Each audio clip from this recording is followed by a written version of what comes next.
Bienvenidos a Medicina de Impacto, el podcast de Medscape en español. Nuestra misión es mejorar la práctica clínica con evidencia actual, perlas y entrevistas con expertos. Nuestros anfitriones, Aldo Jiménez y Alejandro Meraz.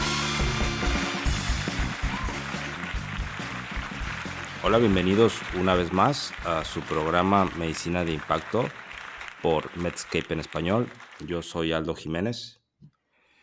Yo soy Alejandro Meraz y hoy tenemos el gusto de tener con nosotros a un querido amigo, uno de nuestros mejores amigos de la carrera y de la vida, el doctor Manuel Márquez, que ya nos había acompañado una vez, si mal no recuerdo. ¿Cómo estás, Manuel? Muy bien, Alejandro. Muchas gracias, Alejandro y Aldo, nuevamente por la invitación a su podcast. Es un gusto y honor compartir palabras con ustedes nuevamente. Como comentas, pues ya había sido invitado de ustedes antes de que estuvieran aquí en Medscape, ¿sí? Pero bueno, nuevamente muchas gracias por la invitación. No, pues un honor, y Márquez, ya sabes que te estimamos mucho. ¿Y por qué no les recuerdas a nuestros escuchas quién eres dentro y fuera de la medicina? Bueno, me llamo Manuel Alejandro Márquez y soy médico egresado de la Universidad Juárez del Estado de Durango. Y realicé mi especialidad de medicina interna y de nefrología en el Instituto Nacional de Ciencias Médicas y Nutrición. Y actualmente soy médico adscrito del servicio de nefrología en un hospital del Seguro Social aquí en la ciudad de Tampico, Tamaulipas, ¿no? Fuera de la medicina, pues me gusta correr, aunque no corro maratones, me gusta leer y soy padre de una hermosa niña llamada Samantha y un nuevo fan de los gatos. ¿Nuevo fan de los gatos?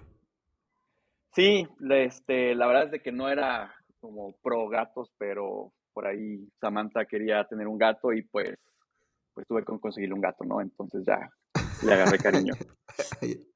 Muy bien, pues antes de continuar con el programa, nos gustaría, Márquez, que nos compartieras, y también verás que siempre tiene sus muy buenas selecciones, ¿cuál sería tu recomendación de la semana para nuestro programa?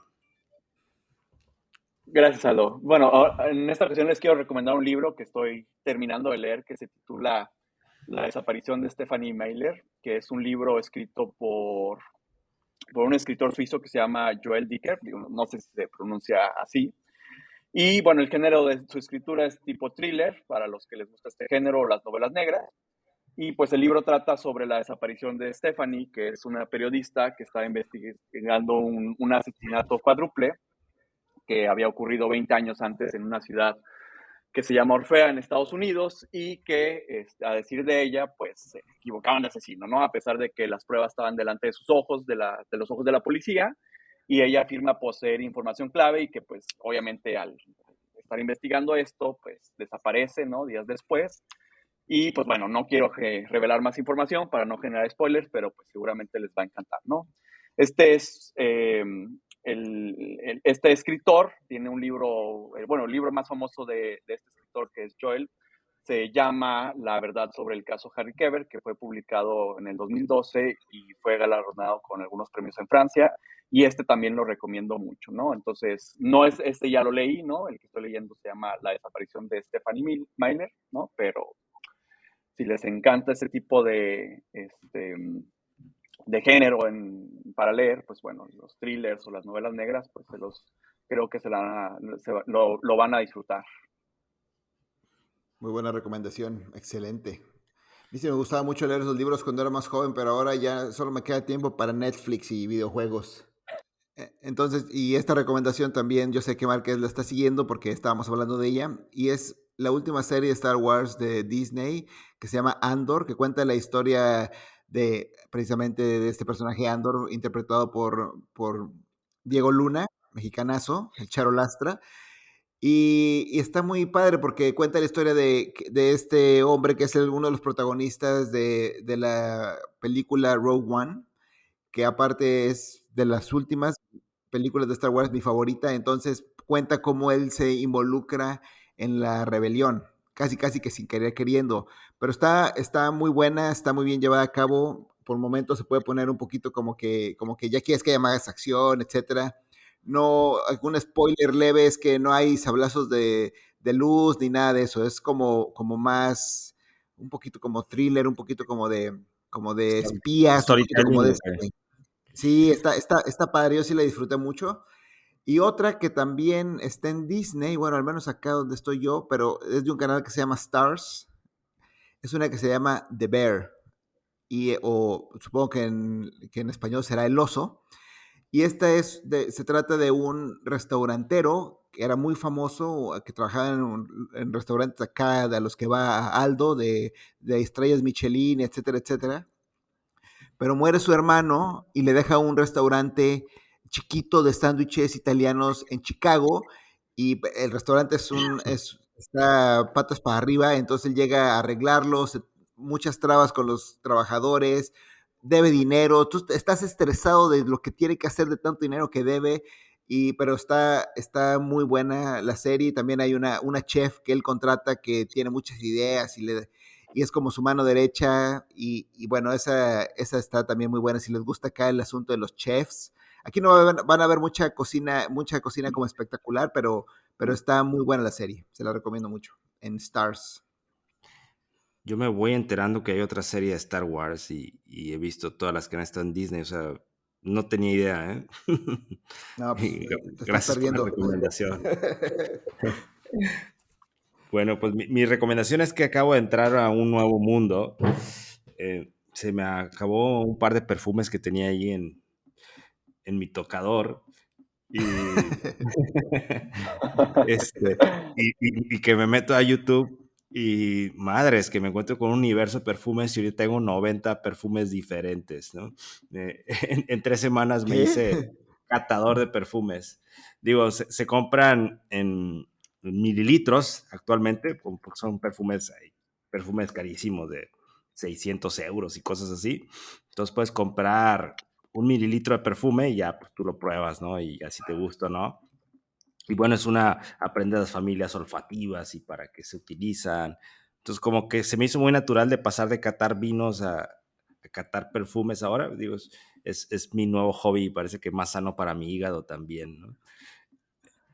Oye, yo conozco una doctora que eso le va a interesar muchísimo. Luego pasas el dato bien, o ¿dónde te metiste a eso?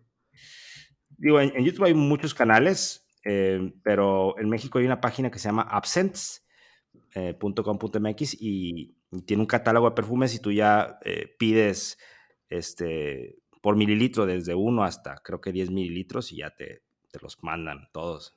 Y en Estados Unidos igual Órale. hay, seguramente en Canadá, si te refieres a esa doctora, también debe de haber.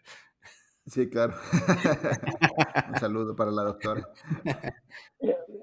Está súper interesante y súper bueno, porque pues así tienes una pequeña cantidad que puedes también luego estar moviendo si viajas demasiado, ¿no? Entonces te evitas el tener un perfume súper grande, ¿no? También para esto.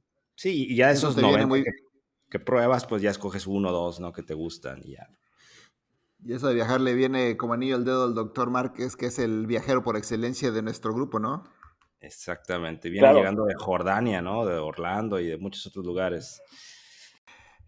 Y esto nos sirve muchísimo para dar pie al tema de hoy, que es la Semana del Riñón o Kidney Week, o el Congreso del ASN, que es la Sociedad Americana de Nefrología. Y pues como nosotros somos nefrólogos, y como ya lo mencioné, el doctor Márquez se la pasa viajando por el mundo, también se lanzó a Orlando a esta conferencia que es probablemente la más importante de nefrología. Y ahorita nos viene a platicar de lo más importante que vio allá, o lo que él más le llamó la atención, los estudios que creen que van a mover la práctica de la nefrología, y algunos que van a mover la práctica de la medicina, porque ya saben que medicina y nefrología pues es como uno mismo. Y Manuel, ¿por qué no nos dices así a grandes rasgos qué es eso de Kidney Week?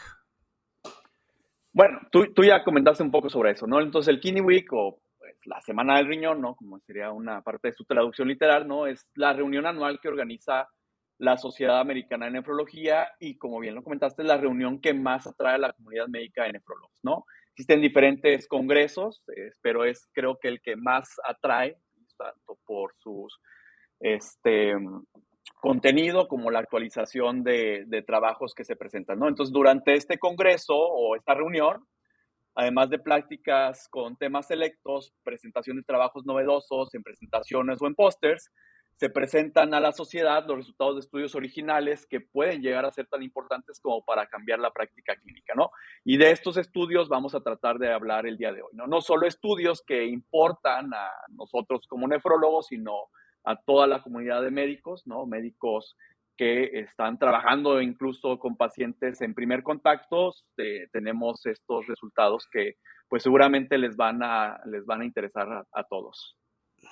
Y qué padre que pudiste ir al Kidney Week. Yo no pude ir, no tuve patrocinio ni de la farmacéutica, ni de Medscape, ni de mi Sugar Mami. Entonces, qué bueno que tú fuiste por nosotros y pusiste atención, estimado Márquez. Pues Mucha atención. En Kidney Week hay un área especial que se llama Estudios Clínicos de Alto Impacto, donde se presentan los principales papers o estudios que pueden cambiar nuestra práctica, ¿no? Los más importantes. Y creo que la joya, la corona aquí fue el EMPA-Kidney, ¿no? Entonces, Márquez, ¿nos puedes hablar de qué consistió ese estudio? Claro, Aldo, muchas gracias. Como bien comentas, el EMPA-CKD, que fue uno de los ensayos clínicos más esperados por la comunidad médica nefrológica, a manera de resumen, como algunos de ustedes ya han de conocer, ¿no? Aquí se hablan de los inhibidores del cotransportador sodio-glucosa tipo 2, ¿no? Que son los SGLT2, ¿no? Así es como los reducimos, ¿no? Y estos medicamentos actúan bloqueando la reabsorción de glucosa en el túbulo proximal, ¿no? A través de inhibiendo este transportador, que es el SGLT2, ¿no? Entonces, al bloquear este cotransportador, reducen la absorción de sodio, ¿no? Y al disminuir la absorción de sodio, aumenta el suministro de sodio en la parte más distal de la nefrona, que es en la mácula densa, y esto genera cambios en la retroalimentación túbulo-glomerular. Y estos cambios en esta retroalimentación reduce la presión intraglomerular a través de la constricción de la arteriola aferente, la cual se encuentra normalmente dilatada, y esto y otros mecanismos pleiotrópicos pueden explicar los beneficios de estos medicamentos en la disminución de la progresión de la enfermedad renal en nuestros pacientes, ¿no? Entonces, este estudio incluyó a pacientes que tenían enfermedad renal crónica, ¿no? Y es muy interesante, incluyó a pacientes que tenían enfermedad renal crónica con una tasa de filtrado glomerular estimada entre 20 y 45 mililitros por minuto en pacientes con o sin albuminuria. E incluyó también a pacientes que tenían una tasa de filtrado glomerular entre 45 y 90 mililitros por minuto, pero estos presentaban albuminuria, ¿no? Un nivel de albuminuria por arriba de 200 miligramos gramos, ¿no? Y esto se le dio un seguimiento, ¿no? Cabe destacar que el seguimiento fue a 2 años porque fue detenido antes, ¿no? Fue un estudio que se empezó a ver un beneficio, fue parado a los 2 años de seguimiento, ¿sí? Entonces, este estudio, el EMPA-CKD, incluyó a 6,600 nuevos pacientes, ¿no? Y aquí destaca que solo el 40% tenían diabetes, ¿no? A diferencia de otros estudios que utilizaban estos inhibidores del SGLT2, que incluían casi en su totalidad a pacientes con diabetes, ¿no? Entonces aquí se incluyeron pacientes con diabetes como causa de su enfermedad renal crónica y otras enfermedades que ocasionaban enfermedad renal crónica, ¿no? Glomerulopatías primarias, por ejemplo, ¿sí? La clásica hipertensión, ¿no? Y bueno, nada más a destacar que no incluyeron en este estudio a pacientes con un trasplante renal o con una enfermedad renal poliquística del adulto. Este estudio, el EMPA-CKD, fue un estudio autorizado, doble ciego, controlado con placebo, y aquí utilizaron empaglifosina, ¿no? Como sabemos, existen diversos inhibidores del SGLT2. Aquí en nuestro país, pues tenemos 3 principales, la empaglifosina, la dapaglifosina y la canaglifosina. Y aquí en este estudio utilizaron empaglifosina a una dosis de 10 miligramos, ¿no? Y lo estudiaron contra placebo. De los resultados relevantes, tenemos que la progresión a enfermedad renal crónica o muerte cardiovascular ocurrió en 432 de 3.304 pacientes, que esto fue en el grupo de empaglifosina, lo cual contribuyó, fue un 13% de los pacientes, y en el grupo placebo fueron 558 pacientes de 3.305, o sea, el 16.9%. Y esto fue estadísticamente significativo con una P de 0.003, ¿no? Y un hazard ratio de 0.72. Este beneficio se observó al analizar los subgrupos de pacientes, independientemente si el paciente tenía o no diabetes, ¿no? Y esto es muy importante, ¿no? Entonces, el beneficio del desenlace primario, que fue una disminución en la progresión de enfermedad renal crónica o muerte cardiovascular, se observó tanto en pacientes que tenían o no tenían diabetes, o sea, que tenían enfermedad renal crónica por diabetes o sin diabetes, ¿no? Y algo que es muy importante es que también este beneficio se observó independientemente del grado de albuminuria, ¿no? Aunque, hablando específicamente, ¿no? Los pacientes que no tenían albuminuria, pues fue un menor beneficio, pero también se observó. Yo quisiera hacer un comentario, porque con respecto a la albuminuria, lo que más se observó, independientemente de si el paciente tenía albuminuria o no, es que la progresión, la caída de tasa de filtrado glomerular era menor con la dapaglifosina. Perdón, con la empaglifosina. Pero el resultado primario, ahí sí ese no se vio. ¿Y por qué fue esto? Bueno, nosotros consideramos que es porque, como tú dijiste, el seguimiento fue solamente 2 años. O sea, eso es muy poquito. Yo creo que si esos pacientes los dejas con el medicamento durante 5 años, 6 años, 10 años, entonces ahí sí que veríamos disminución en la muerte cardiovascular y disminución en la llegada o en la progresión de la enfermedad renal crónica a diálisis. Yo creo que ese fue una de las cositas de este estudio, que su seguimiento fue muy cortito.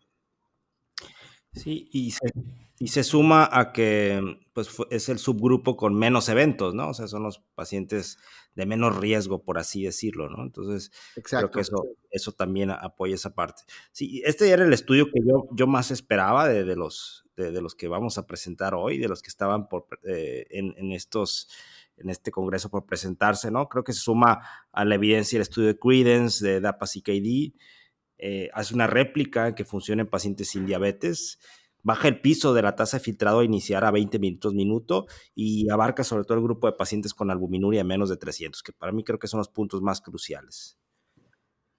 Muy bien, y entonces es muy importante todo esto y por lo tanto podemos concluir, ¿no?, que los inhibidores del SGLT2 se consolidan como medicamentos que disminuyen la progresión hacia enfermedad renal crónica terminal y, como bien comentan, este estudio ratifica que los podemos usar tanto en pacientes con o sin diabetes, ¿sí?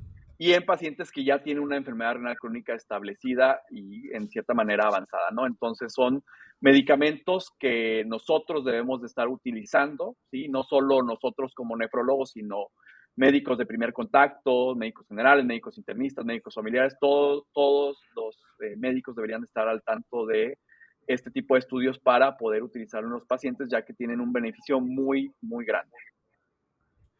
De acuerdísimo. Y oye, nada más creo que estamos diciendo EMPA-CKD, pero es EMPA-Kidney, ¿no? El nombre del estudio original. Es correcto, es Bueno, EMPA-KIDNEY. EMPA-Kidney, potato, total que hay que darles empaglifosina, hay que ponerlos en todos lados, y Márquez lo mencionó, el único grupo que tal vez no deberíamos andar recetando los SGLT2 sin más son los pacientes con enfermedad renal poliquística autosómica dominante, porque han sido excluidos de todos los estudios, y la razón es que hay evidencia en animales que estos medicamentos aumentan la secreción de vasopresina, y más vasopresina hay más crecimiento de los quistes. Entonces no sabemos si son realmente seguros, pero de ahí en fuera los podemos utilizar, yo creo que en cualquier tipo de pacientes con enfermedad renal, con o sin albuminuria, y sobre todo si tienen alguna otra indicación como falla cardíaca. Otro estudio, aquí también un pequeño paréntesis, porque no fue presentado de forma oral, fue un póster de hecho. Sin embargo, nuestro amigo Márquez hizo toda la tarea de investigación para también hablarnos de este estudio. Y O sea es que muy pasaron importante. un New England a un póster. Ajá, porque fue exactamente, fue publicado ya en el New England Exacto, Journal of Medicine. sí. Y esto solo nos habla de que si tienen su póster, no se agüiten, puede ser publicado en el New England si está bien hecho. Lo quisiéramos, ¿no? O que los jueces no están tan, no son tan inteligentes de pronto, ¿no? Es la otra cosa. Bueno, Bueno, ese es o su. también había tantos estudios que no sabían cuál poder elegir, ¿no? Entonces, pues se quedó fuera, aunque es muy importante, ¿no, Meraz? Como nos dirás. Claro, porque este es súper importante para todos los médicos, no solo los internistas, sino también desde los médicos generales. Y es que siempre existió esta pregunta de, ya tengo mi paciente con enfermedad renal avanzada, estadio 4, ya la tasa de filtrado glomerular está ahí en 15, 20, ¿y qué le hacemos? ¿Le quitamos sus inhibidores del sistema renina-angiotensina-aldosterona o se los continuamos de forma indefinida? Y pues muchos abogaban a que había que quitarlos porque de esa forma mejora un poco la tasa de filtrado glomerular. Sin embargo, habíamos otros que abogábamos que no, porque pues realmente estos medicamentos son muy, muy buenos para el tratamiento de la presión arterial, para la prevención de infartos o por la progresión de cardiopatía isquémica más correctamente, para la protección de la función renal, etcétera. Entonces, este fue el estudio STOP ACE, y por sus siglas en inglés, de inhibidores del sistema renina-angiotensina-aldosterona. ¿Y de qué se trató, mi estimado Márquez?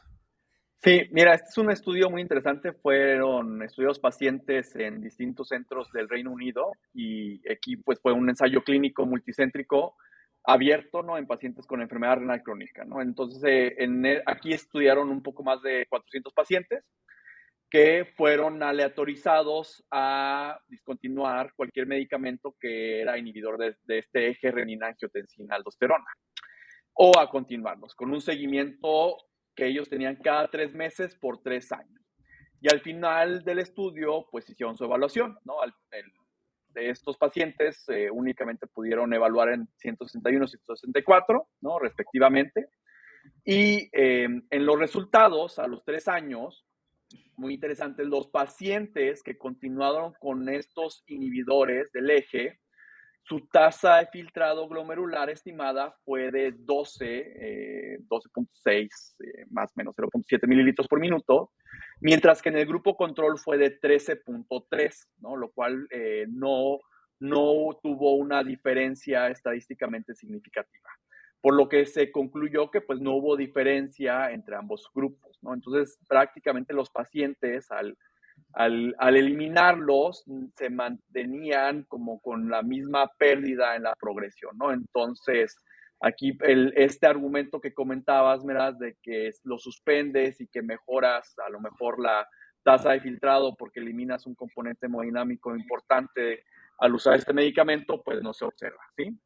Y también a los 3 años, el 128 de 206 pacientes en el grupo control y 115 de 205 pacientes en el grupo que continuaron con estos medicamentos, con los inhibidores del eje, habían presentado enfermedad renal crónica terminal o inicio de terapia de reemplazo renal. Y pues esto también no hubo diferencia, ¿no? Estadísticamente significativa. Entonces, el número de eventos cardiovasculares, que también es muy importante, como tú comentabas, ¿no? Nosotros no queremos descontinuarlos porque pues sabemos que disminuye el riesgo de infartos, insuficiencia cardíaca, ¿no? Entonces, el número de estos eventos cardiovasculares fue de 108 en el grupo control y de 88 en el grupo que continuaron con estos inhibidores del eje, ¿no? Sin que hubiera una diferencia estadística reportada por los autores. Mortalidad también fue muy similar, 20 muertes en el grupo control, mientras que hubo 22 en el grupo que continuaron con estos medicamentos. Y algo también cabe destacar, ¿no? Vamos a ver qué piensa Aldo de esto. Al final del estudio, el valor de la proteinuria fue similar, ¿no? Fueron en el grupo control, a los 3 años de seguimiento, el grupo control tenía un nivel de proteinuria o un valor de proteinuria de 1.699 miligramos, mientras que en aquellos que utilizaban estos medicamentos, inhibidores del eje fue de 1708, ¿no? A mí me llama mucho la atención porque, pues, al final son medicamentos que nosotros abogamos que tienen estos efectos nefroprotectores y que nos pueden ayudar a disminuir proteinuria, y al parecer el eliminarlos, ¿no? O el no tomarlos no tiene un mayor impacto, ¿no? Los pacientes no presentan más proteinuria, aunque tienen el mismo progreso hacia enfermedad renal crónica terminal.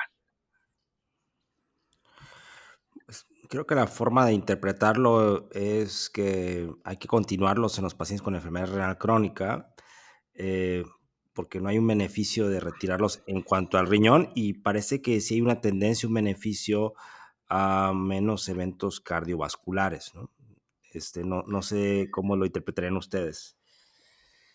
Sí, estoy de acuerdo contigo. Creo que el estudio estuvo diseñado para ver qué pasaba con la tasa de filtrado glomerular. Entonces su poder radica en ello. Y eso se logró muy bien. Ya en el análisis secundario de eventos cardiovasculares, etcétera, pues hay una clara tendencia de que les fue mejor a los pacientes que lo continuaron. Sin embargo, el estudio no tuvo suficiente poder para demostrar esto de manera estadística, como luego nos gusta a los médicos decir, no, es que no fue estadísticamente significativo. Pero el punto de estimación del riesgo está ahí, está favoreciendo a continuar estos medicamentos. Yo creo que si hubiera sido un estudio más grande, con menos error tipo 2, que es cuando tú dices que no hay una diferencia cuando sí la hay, yo creo que si esto hubiera sido más grande o con mayor seguimiento, pues hubiéramos visto resultado. Ahora, también a nadie le cabe la duda que los inhibidores del sistema renina-angiotensina-aldosterona son benéficos para el corazón. Tú le preguntas a un cardiólogo, te va a decir, esto es uno de los pilares del tratamiento. Entonces, tampoco es que esto no lo sepamos, solamente que el estudio no fue diseñado para eso. Y la otra cosa que también es verdad es que los pacientes con enfermedad renal, sobre todo cuando ya están en diálisis, una intervención aislada muchas veces no sirve para demostrar muchísimo beneficio porque son pacientes muy, muy complejos. Pero yo creo que más bien el punto de este estudio, como tú dijiste, es un estudio que nos muestra que hay que seguirlo, porque lo que quería demostrar es que la tasa de filtrado glomerular no cae más rápido, y eso es lo que, o no se preserva mejor si los quitamos. Eso es lo que quiso demostrar y lo logró, y perfecto. De acuerdo, ¿no? Entonces, los autores, de hecho, concluyen esto, ¿no? Que los hallazgos no respaldan esta hipótesis, como bien comentan, que suspender estos medicamentos mejora la función renal, ¿no? Entonces, es una hipótesis que siempre se ha, pues, medio enseñado, ¿no? Sabemos las implicaciones de estos medicamentos, los efectos adversos que se pueden tener, ¿no? Pero, pues, bueno, no se observan, ¿no? Y como bien comentan, es bien conocido los beneficios, ¿no? Entonces, sí disminuye el riesgo de muerte cardiovascular, ¿no? Y esto por grandes estudios que realizan los compañeros de cardiología, ¿no? Entonces, son medicamentos que, a menos que francamente tengas una hipercalemia muy severa, ¿no? No deberíamos de eliminarlos. De acuerdísimo. Bueno, y del tercer estudio que vamos a platicar hoy es de este grupo de estudios de las soluciones balanceadas y no balanceadas que hemos discutido hasta el cansancio, ¿no? Que vienen de estos ensayos del doctor Yunos, publicados en dos estudios del JAMA, en donde la tendencia en esos estudios pues fue a dejar las soluciones que tienen cloro, pero luego vinieron muchos otros estudios más, el SPLIT, el SALT, el SMART y el BASICS, y ahora viene que es el Best Fluid Trial. ¿Por qué no nos hablas de él, Márquez? Sí, gracias, Aldo. Entonces, como preámbulo, pues sabemos que los pacientes que son sometidos a un trasplante renal, pues reciben una cantidad significativa de líquidos durante y después del trasplante, ¿no? Esto para evitar un estado de hipovolemia y de hipotensión, ¿no? Entonces, en este estudio se trató de responder la pregunta si el usar una solución balanceada era mejor a usar una solución con una mayor cantidad de cloro, como la que conocemos clásicamente, que es la solución salina al 0.9%, ¿no? Entonces, ya entrada, pues hay mucha controversia, ¿no? Como bien mencionaste, si el usar una solución balanceada es mejor, ¿no? Hay algunos estudios, como tú bien dijiste, que han demostrado que el usar una solución balanceada, o en este caso una solución que tiene menos cantidad de cloro, hay menos lesión renal aguda, en algunos estudios hasta menos necesidad de terapia de reemplazo renal. Sin embargo, pues hay estudios donde, digo, tanto estos como en otros no impactan en la mortalidad, ¿no? Entonces, este estudio pues se une a esta lista de ensayos que se han venido teniendo en los últimos años que tratan de responder a esta pregunta, ¿no? Entonces, la teoría, como nuevamente recapitulando, es que el usar una solución salina que tiene una mayor cantidad de cloro que las soluciones balanceadas ocasiona una hipercloremia. Y esta hipercloremia ocasiona una disminución del bicarbonato sérico, ocasiona una mayor acidosis, y esto pues nos genera efectos a nivel de la hemodinamia renal que nos ocasionan una vasoconstricción de la arteriola aferente, un menor flujo sanguíneo renal y un daño renal, ¿no? Entonces, el estudio BEST Fluids, fue un estudio aleatorizado, doble ciego, pragmático y multicéntrico, que estudiaron a más de 800 pacientes en Australia y en Nueva Zelanda, que tenían una enfermedad renal en etapa terminal, que eran ingresados para recibir un trasplante de riñón de donador fallecido, ¿no? Entonces, estos pacientes fueron aleatorizados para recibir una solución intravenosa balanceada, que aquí hay que destacar que esta solución es una solución que se conoce como Plasmalite o Plasmalite, contra una solución salina al 0.9%, ¿no? En una proporción de 1 a 1, ¿no? Destacando que el estudio pues, fue cegado para los pacientes, para los médicos, investigadores y evaluadores de los resultados. Entonces, aquí como desenlace primario, era tratar de ver si había una disminución en los episodios de función retardada del injerto, ¿no? Que esto nosotros lo definimos, o está definida como la necesidad de diálisis dentro de los 7 días posteriores al trasplante de riñón, ¿no? Entonces, esto es la intervención del estudio, ¿no? No sé si quieran comentar algo sobre esto, Alejandro. No, los resultados a mí me parecieron muy interesantes. Creo que quedó clarísimo cómo se hizo el estudio.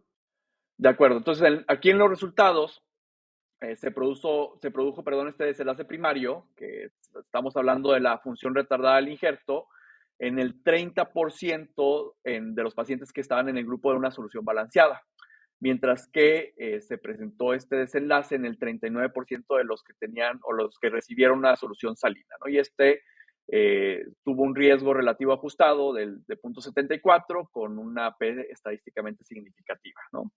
Entonces, cabe destacar que se comentaron los autores que los pacientes en el grupo de solución salina necesitaron más diálisis debido a que presentaban más uremia y sobre todo para tratar de controlar el volumen, ¿no? Lo cual entra en la controversia de que, pues bueno, no hay que darle tanto líquido a los pacientes, ¿no? Probablemente esto no es tan bueno, ¿sí? Los pacientes que recibieron una solución balanceada también tuvieron una mejor diuresis durante los primeros 2 días de su trasplante. Sin embargo, esto no tuvo un impacto en los niveles de creatinina de ambos grupos durante los primeros 7 días post-trasplante. Entonces, como conclusiones, podemos decir que el uso de una solución balanceada en pacientes sometidos a un trasplante renal fue superior y mejor que una solución salina, disminuyendo los episodios de retraso en la función del injerto. Destaca que los beneficios a largo plazo, en este sentido, mortalidad y sobrevida del injerto, pues aún son inciertos, ¿no? Porque pues en realidad no fue lo que trató de estudiar o ver este estudio, ¿no? Y durante la conferencia y la presentación, el doctor Collins, que fue el que presentó este estudio, comenta que estas soluciones balanceadas, y cito, son baratas, fácilmente disponibles y que este simple cambio en la práctica de estos pacientes, ¿no? De los pacientes que reciben un trasplante de riñón, puede implementarse fácilmente a nivel mundial ahora, ¿no? Entonces, Aldo, Alejandro, no sé qué piensan ustedes sobre esta reflexión. La verdad, Manuel, cuando vi este estudio que lo estaban tuiteando, porque tampoco fui a Kidney Week, solamente los doctores pudientes como el doctor Márquez. Pero el asunto es que a mí me sorprendió porque como lo vieron en el episodio pasado, que hablo del estudio, el PLUS, que ya es como el cuarto estudio donde se comparan estas soluciones y siempre son negativos. Pero en este me sorprendió, y aquí la diferencia es que son pacientes post-trasplantados, y mi razonamiento fue el siguiente: los pacientes post-trasplantados solamente tienen un riñón, solamente tienen una arteria renal que si se les vasoconstriñe, pues entonces el impacto puede ser mucho mayor. eso, y claro que es un contexto diferente porque es un contexto posquirúrgico y es una cirugía pues muy específica. Entonces eso también debe de influir en cierta manera. Yo sí me sorprendí, sí creo que puede cambiar la práctica. Yo cuando era fellow en el hospital de San Michael le decía a uno de mis escritos, hay que dejarles Harman o solución Ringer lactato a estos pacientes.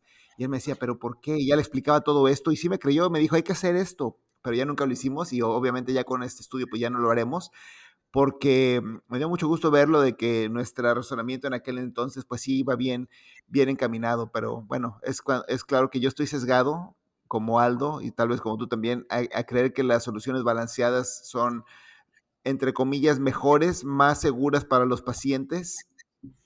Y bueno, creo que esta información es muy importante para los pacientes post-trasplantados. No sé, Aldo, si tú también te sentiste validado un poquito, aunque sea. Sí, como saben, este tema me encantó en algún punto, esta plausibilidad biológica del cloro y cómo cambia la hemodinamia intrarrenal, bla, bla, bla.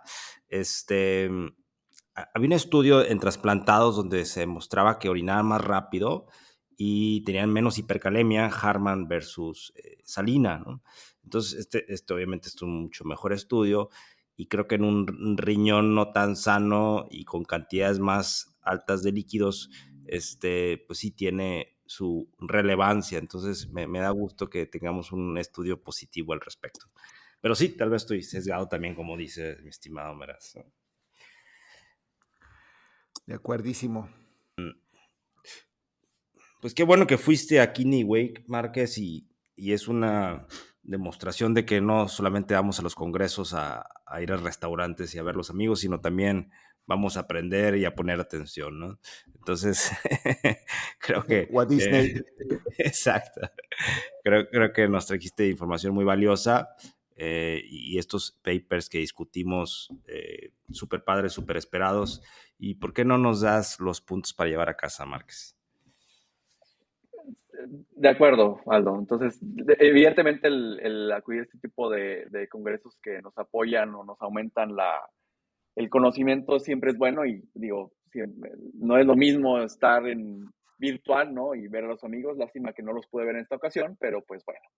De los puntos para llevar a casa, primero hay que destacar que en todos los pacientes que conozcamos que ya tienen una enfermedad renal crónica, pues bueno, tenemos que darles un inhibidor del GLP-2, ¿no? Independientemente de su tasa de filtrado glomerular, ¿no? E independientemente de la etiología que lo está llevando a tener esta enfermedad renal crónica, debemos de buscar la manera de dárselos a estos pacientes, ¿no? De ofrecerles este tratamiento, ¿sí? Entonces, no solo nosotros como médicos especializados en nefrología, sino todos ustedes médicos que tienen primer contacto con este tipo de pacientes, pues debemos de abrazar este tipo de tratamientos, ¿sí? Y otra de las cosas muy importantes es de que, pues bueno, nuestros pacientes también debemos de dejarles un inhibidor del eje renina-angiotensina-aldosterona, ¿no? Siempre, ya desde hace varios años sabemos que es pilar, ¿no? De tratamiento para la enfermedad renal crónica, es pilar el tratamiento en los pacientes que tienen insuficiencia cardíaca, es pilar el tratamiento de los pacientes que han tenido un infarto, ¿no? Y no existe una razón para suspenderlo, ¿no? A menos de que tengan una hipercalemia severa, ¿no? Hay que dar estos medicamentos, ¿no? Entonces, el dar estos dos tratamientos a nuestros pacientes, pues es importante, ¿no? Y les va a impactar, ¿no? Tanto en la progresión hacia enfermedad renal crónica terminal, ¿no? Como muy seguramente en su mortalidad, ¿sí? Entonces, hay que conocer los estudios, y pues bueno, es muy importante que todos nosotros en la comunidad médica los estemos utilizando. Muy bien, muchísimas gracias. Márquez, por favor, recuérdanos tu Twitter para seguirte. Gracias, Aldo. Gracias, Meraz. Mi Twitter es kidney-power, ¿no? Entonces ahí me pueden seguir en Twitter. Esto fue Medicina de Impacto. No se olviden de suscribirse y calificarnos. Recuerden, el objetivo de este podcast es meramente educativo y no es equivalente a un consejo médico.